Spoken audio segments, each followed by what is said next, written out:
We all know that friend who says yes to everything, or who won't speak up when someone isn't nice to them, even when it clearly pushes them to the limit. But why is it so hard to set boundaries? Well, this is what Blanca Cobb, who has a master's degree in psychology, and I are talking about today. Blanca, getting right to it, why do you think people struggle with those boundaries? I think a lot of times people struggle with boundaries because they feel like they have something to lose. They don't want to disappoint other people. So if they say no, then they feel like it might damage their friendship. Or if they speak up for themselves, they feel like it's going to cause more problems. So for some people, it's easier just not to say anything and not to put up any boundaries. You know, some people think that boundaries are pushing people away. Would you think that's true? No, I think it's a misconception. Boundaries don't really push people away, at least the people who are supposed to be in your circle.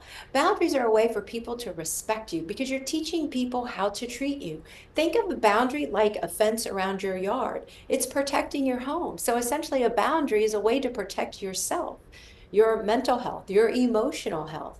This is how you take care of yourself and can have healthier relationships when you have boundaries in place. And what's the connection between not setting up boundaries and social isolation? That is an excellent question. For some people, not having boundaries, instead of dealing with the situation, instead of saying no or asking someone to talk to them nicely or with respect, they'd rather pull away and have some social isolation. The problem with social isolation is that it can lead to loneliness because you're not around people. And as we know, loneliness in the United States is a huge epidemic. That's the issue.